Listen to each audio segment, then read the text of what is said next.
जादुई हथौड़ा। आज का कहानी का शीर्षक है। एक गांव में एक लोहार गोपाल रहता था। उसका एक भरा पूरा परिवार था, जिसका लालन पालन करने के लिए उसे कई बार दिन रात काम करना पड़ता था। रोज की तरह आज भी काम पर जाने से पहले गोपाल ने अपना खाने का डिब्बा बांधने के लिए अपनी पत्नी से कहा।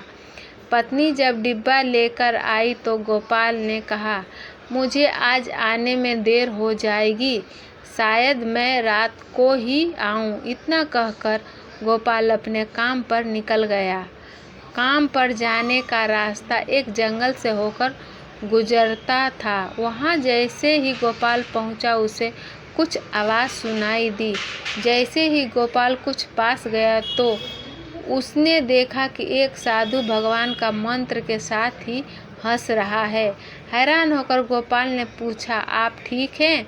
उस साधु को गोपाल नहीं जानता था, लेकिन साधु ने एकदम से उसका नाम लेकर कहा, आओ गोपाल बेटा, मैं तुम्हारा ही इंतज़ार कर रहा था। मैं भूखा हूँ, मुझे अपने खाने के डिब्बे से कुछ खिला दो। बाबा से अपना नाम सुनकर गोपाल हैरान था, लेकिन उसने कोई सवाल नहीं किया और सीधा अपना खाने का डिब्बा निकालकर उन्हें दे दिया। देखते ही देखते बाबा ने गोपाल का सारा खाना खा लिया।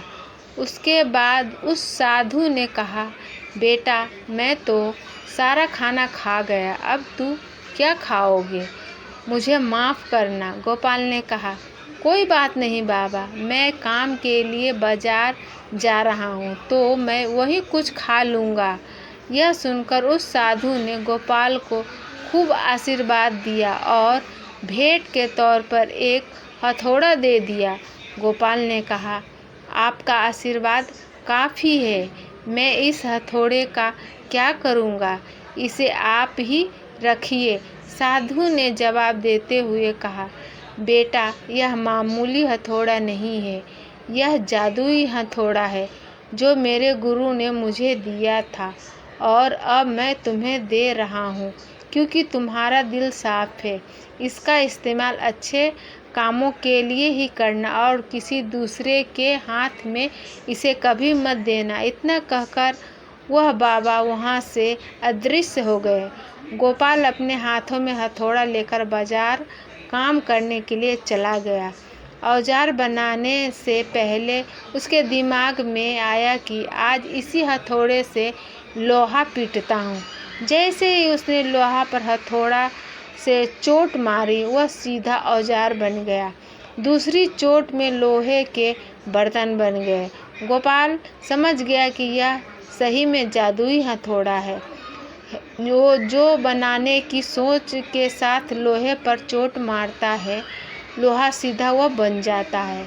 जादुई हथौड़े की वजह से गोपाल का काम जल्दी ख़त्म हो गया और वो अपने साथ ही उस जादुई हथौड़े को घर ले गया। इसी तरह रोज़ गोपाल उस हथौड़े से जल्दी काम ख़त्म कर लेता और कई बार ज़्यादा बर्तन बनाकर उन्हें गांव के लोगों को भी बेच देता था।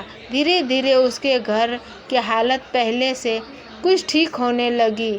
एक दिन गांव का मुखिया उसके घर आया और बोला, हम गांव वालों को शहर जाने में बहुत ज़्यादा समय लगता है, क्या तुम अपने हथौड़े से गांव और शहर के बीच आने वाले एक पहाड़ तोड़ने में मदद करोगे?